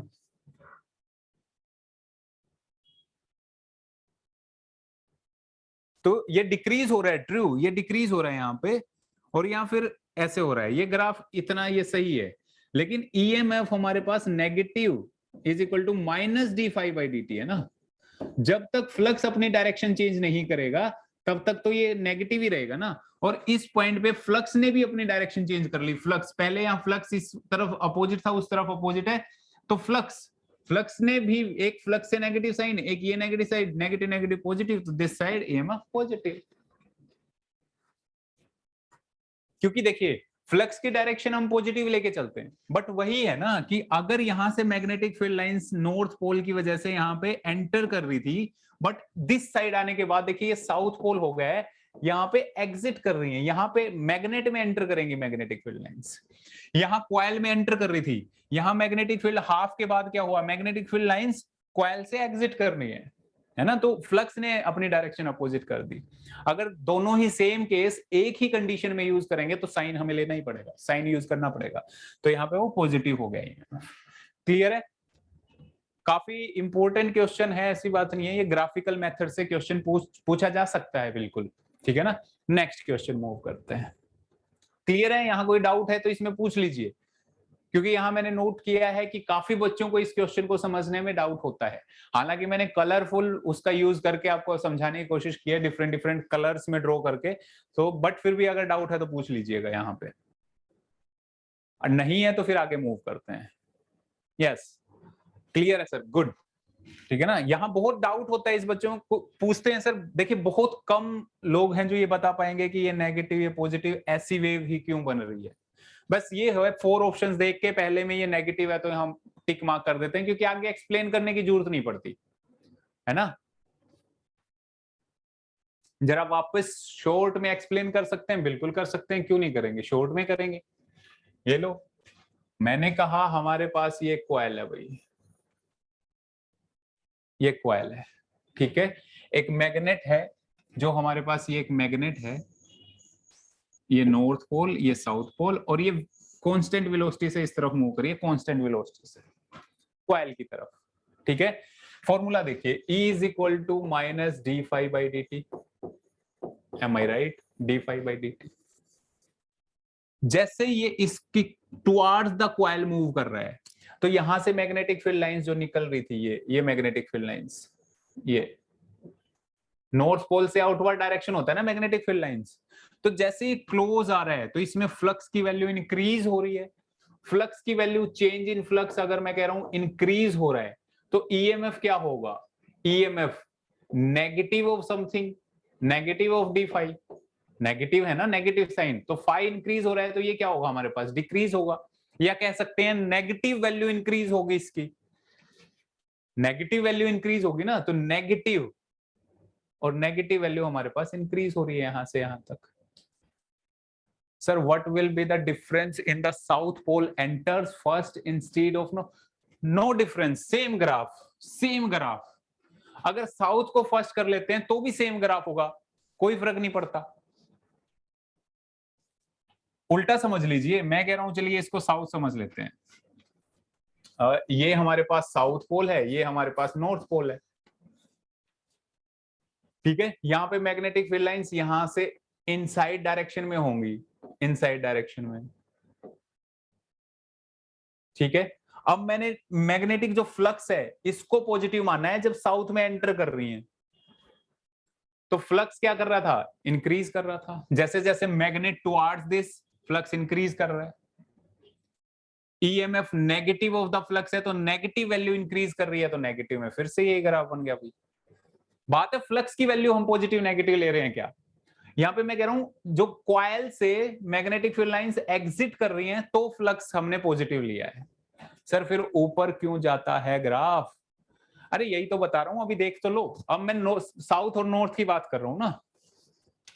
अब बात करते हैं, मैग्नेट पहुंच गया हमारे पास यहां सेंटर में, सेंटर में, यहां से आते आते सेंटर में, जैसे फर्स्ट टर्न को क्रॉस किया तो यहां नंबर ऑफ टर्न एक कम हो गया ना फ्लक्स से, तो फिर 2 कम हो गया, 3 कम हो गया, एंड देन सो ऑन, तो यहां से वो यहां पे पहुंच गया 0।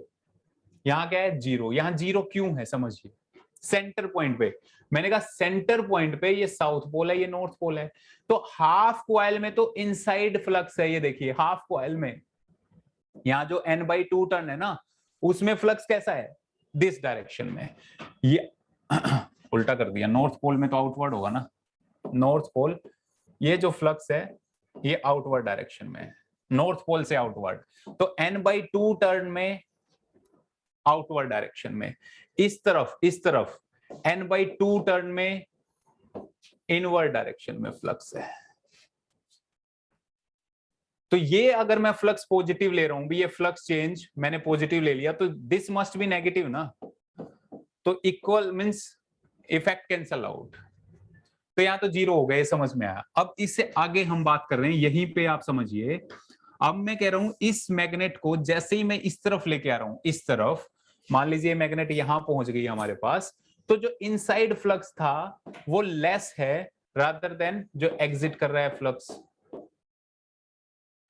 नंबर ऑफ टर्न यहाँ पे कम है, इस तरफ नंबर ऑफ टर्न ज्यादा है, तो यहां से वैल्यू दोबारा पॉजिटिव डायरेक्शन में, यानी कि इस एग्जिट करने वाले फ्लक्स को मैंने पॉजिटिव लिया था, तो ये वाला जो फ्लक्स है जो ये एग्जिट कर रहा है कॉइल से, सिर्फ इतनी सी बात है, डायरेक्शन ऑफ फ्लक्स अपोजिट हो गई ना, मैथमेटिकली समझते हैं चलिए। E is equal to minus d∅/dt। First case में मैंने कहा पॉजिटिव फ्लक्स इंक्रीज हो रहा है तो ईएमएफ डिक्रीज होगा नेगेटिव में, लेकिन हाफ के बाद फ्लक्स अपनी डायरेक्शन अपोजिट कर रहा है, जहां मैग्नेटिक फील्ड लाइंस एग्जिट कर रही थी वहां मैग्नेटिक फील्ड लाइन अब कॉइल में एंटर कर रही है। तो ये मैं कह रहा हूं फ्लक्स की वैल्यू में एक नेगेटिव साइन एक्स्ट्रा आ गया। अब नेगेटिव फ्लक्स इंक्रीज हो रहा है तो नेगेटिव नेगेटिव ये पॉजिटिव, तो ईएमएफ जो होगा हमारे पास पॉजिटिव हो गया ना। सिर्फ इतनी सी बात है समझने की। चाहे मैं इसको, अगर मैं इसको नॉर्थ ले रहा था, इस पोल को मैं नॉर्थ ले रहा था, इसको मैं साउथ ले रहा था, इस पोल को नॉर्थ, इसको साउथ, तो पहले जो हम फ्लक्स ले रहे थे वो इनवर्ड था, लेकिन हाफ को क्रॉस करते ही वो आउटवर्ड फ्लक्स हो जाएगा। मैग्नेटिक फील्ड की डायरेक्शन चेंज हो रही है। ये नेगेटिव साइन किसकी वजह से आया? Magnetic field. फ्लक्स यही तो होता है, B इंटू ए। अगर B पॉजिटिव है तो फ्लक्स पॉजिटिव है, और अगर मैं कहूं B नेगेटिव हो गया तो फ्लक्स की वैल्यू भी तो नेगेटिव हो गई ना। मैग्नेटिक फील्ड लाइंस, इतना सा मैटर है। तो इस वजह से वो अब पॉजिटिव डायरेक्शन में मूव करेगा, फिर मैक्सिमा, और जैसे ही वो एग्जिट करेगा कॉइल से फिर डिक्रीज होना शुरू होगा, लेंजेस लॉ की वजह से उसकी मोशन को अपोज करेगा। ठीक है, I think now it is clear. फिर से कोशिश की समझाने की। So understood, great great great great. Next next, two circular coil can be kept in three arrangement. First arrangement ये है हमारे पास, सेकंड अरेंजमेंट ये है, थर्ड अरेंजमेंट ये है। थ्री क्वाइल्स को रखा है, ठीक है ना। तो देखिए मैं कह रहा हूं एक क्वाइल ये है, एक क्वाइल ये है। फर्स्ट केस कह रहा है, फर्स्ट केस की दोनों क्वाइल को ऐसे रख दिया, यानी कि ऐसे मान लीजिए आप, ठीक है, या ऐसे कर लीजिए। फर्स्ट केस ये ऐसे रखा है टू क्वाइल्स को। सेकंड केस में कह रहा है एक क्वाइल को ऐसे कर दिया स्टैंडिंग पोजीशन में और दूसरी क्वाइल को ऐसे कर दिया, ये लाइक दिस। क्लियर है? मैग्नेटिक फील्ड लाइंस ये गई, इसकी मैग्नेटिक फील्ड लाइंस ये गई। थर्ड केस कह रहा है उसको ऐसे कर दिया, ये थर्ड केस, ये ऐसे कर दिया उसको ऐसे। क्लियर है? मींस ऐसे, यानी कि इसमें जो मैग्नेटिक फील्ड लाइन है वो इसको क्रॉस ही नहीं कर रही है, परपेंडिकुलर हो गए ना दोनों सरफेस। तो क्वेश्चन इज दिस कि there mutual inductance will be, mutual inductance maximum in arrangement A. Simple, simple है ना। जैसे ही आपने अरेंजमेंट समझा, जैसे ही आपने अरेंजमेंट को समझा, वैसे ही आपने आंसर दे दिया मैक्सिमम एट बी। अरे ये है ना, मैग्नेटिक फ्लक्स जो होगा वो सारा का सारा यहाँ पे मैग्नेटिक फील्ड लाइंस ऐसे हो रहा है, लेकिन इसमें मैग्नेटिक फील्ड लाइंस ये होंगी, सोचिए, और इसकी ये होंगी। इसमें ये ऐसे होगा और इसमें ये ऐसे होगा। तो मैक्सिमम अरेंजमेंट तो वही है ना कि सारे की सारी फील्ड लाइंस यहां से पास आउट हो रही है। इसमें देखिए, इसमें तो मैग्नेट, इसकी मैग्नेटिक फील्ड लाइन उसमें पास नहीं हो रही, उसकी मैग्नेटिक फील्ड लाइन इसमें पास आउट नहीं हो रही है। हाँ, जो क्लोज लूप बनाती है वो कुछ एक होंगी। म्यूचुअल इंडक्शन तो यहां भी होगा, बट अच्छा नहीं होगा। Next, the SI unit of inductance Henry, ठीक है। cannot be written as, cannot be written as, cannot be written as, कौन सा नहीं लिख सकते? तो मैंने कहा था 1 हेनरी किसके इक्वल है हमारे पास? ऐसा यूनिट ऑफ इंडक्टेंस हेनरी। अभी हमने E is equal to L di/dt यही किया था ना, di/dt। तो L की वैल्यू थी E dt/di, तो यहां से लिखेंगे वोल्ट सेकंड डिवाइडेड बाई, क्या कर दिया, T/di, हाँ ये di है, सॉरी, एम्पियर, राइट। ये है 1 हेनरी। अब हम देखते हैं फर्स्ट, जूल एम्पियर स्क्वायर। तो joule ohm second, ohm second, ohm यानी कि वोल्ट को मैं लिख सकता हूं V is equal to IR, यानी कि एम्पियर और ओम में लिख सकता हूं वोल्ट को। तो ampere ohm second divided by ampere, तो ओम सेकंड, ओम सेकंड तो ठीक है भाई, बी तो हमारे पास सही है, बी तो रॉन्ग नहीं हो सकता। बी, आंसर बी दिया है क्या अभी? बी तो राइट है, ओम सेकंड। अभी तो अभी लिखा ना, ओम सेकंड में लिख सकते हैं इसको। तो ओम सेकंड में जब लिख सकते हैं तो ohm second is our right, ohm second हमारे पास सही है। उसके बाद देखते हैं जूल एम्पियर, और यहाँ पे जूल में कन्वर्ट करना है तो वोल्ट को जूल में कन्वर्ट करने के लिए work done by charge, work done by charge, और चार्ज को एम्पियर में लिखना है तो current into time, I is equal to Q by T, right. तो Q is equal to ampere second लिख सकते हैं ना, तो यहां पे लिख लेते हैं जूल एम्पियर सेकेंड। तो वोल्ट की वैल्यू पुट कीजिए यहां पे, तो L is equal to joule ampere second volt की वैल्यू, और second divided by ampere, second से second cancel out, mean joule per ampere square, joule per ampere square है। हाँ ये भी सही है भाई, ये एक्सप्लेनेशन में joule per ampere square is the right, clear है। वोल्ट सेकेंड एम्पियर तो हमने लिखा ही था, वोल्ट सेकेंड एम्पियर, ये भी राइट है।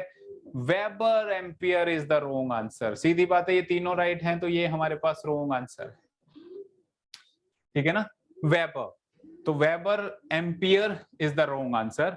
अगर इसको आगे फर्दर सोल्व करना चाह रहे हैं तो आप कर सकते हैं, वेबर की फॉर्म में आप करेंगे तो कैसे करेंगे बताइए, वेबर में कन्वर्ट कीजिए भाई इसको।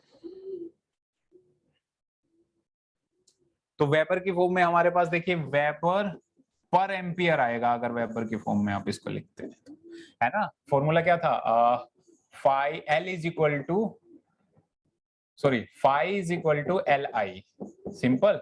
तो L is equal to phi by I, तो वेबर डिवाइडेड बाई एम्पियर, लेकिन यहाँ क्या है वेबर डैश एम्पियर, तो D is our right answer but wrong formula, right. D D D D D, अरे एक बार लिखना बेटा बहुत है, बार बार डी क्यों लिख रहे हो इतना, मैं देख पा रहा हूँ, है ना, continuously D D D D D D D D, सबको समझाना पड़ता है ना बेटा। Last two questions, which one of the following units, ये बताइए भाई जल्दी से, कौन पहले सोल्व करेगा। Which one of the following units denotes the dimension this, ये डायमेंशन कौन सी, देखिए हमें पता है चैप्टर के अकॉर्डिंग अगर आप देखें तो आप आंसर दे सकते हो, लेकिन इस यूनिट को M L square divided by Q square, Q means charge की बात कर रहे हैं यहाँ पे, क्यू स्क्वायर चार्ज की बात कर रहे हैं, चार्ज। तो इनमें से कौन सी हमारे पास डिनोटेशन राइट है, बताइए जल्दी से।